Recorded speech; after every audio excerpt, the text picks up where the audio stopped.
დღეს ჩვენ თელეთში ვიმყოფებით ერთ-ერთ საფრინველში, რომელიც უკვე 10 წელზე მეტია აწარმოებს ხარისხიან და უნებელ პროდუქტს. ალბათ იცით, თუ რამდენად მნიშვნელოვანია ხარისხიანი საკვები ფერმერული მეურნეობის სწორად განვითარებისთვის. მინდა გაგაცნოთ სიახლე. ჩვენ მეკვერცხული ქათმის საკვები დავაგრანულეთ და შემდეგ დავქრამლეთ, რაც ახალ სტანდარტს ქმნის მეფრინველობის კვებაში. თუ რატომ ქრამბლით, ამაზე ვესაუბრება მეფრინველობის სპეციალისტი და დოქტორი ბატონი ვახტანგ გლიბაძე. 51 წელია რაც მეფრინველობაში ვარ. ქრამბლის აი როგორც ეძახიან გრანულირებული საკვები, რომელიც ფრინველს ნაკლებ ენერგიას ხარჯავს, რომ ცალკე ყველაფერი მოიწიოს და როცა აი ამ ერთ მარცვალში არის კონცენტრირებული ყველაფერი.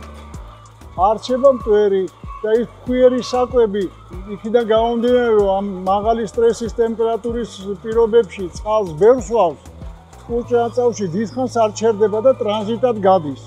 მაინც ათვისება მიდის ამ საკვები ნივთიერებების ორგანიზმში, რომ ფრინველმა რომ აითვისოს ეს და პროდუქცია მოგვცეს.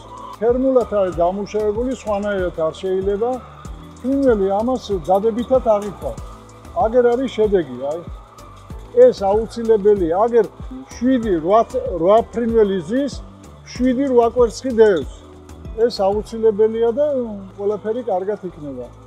თუ თქვენც გსურთ განავითაროთ თქვენი ფერმა ეფექტურად და ხარისხიანად, მაშინ დაგვიკავშირდით და ერთად დავენერგოთ ინოვაცია.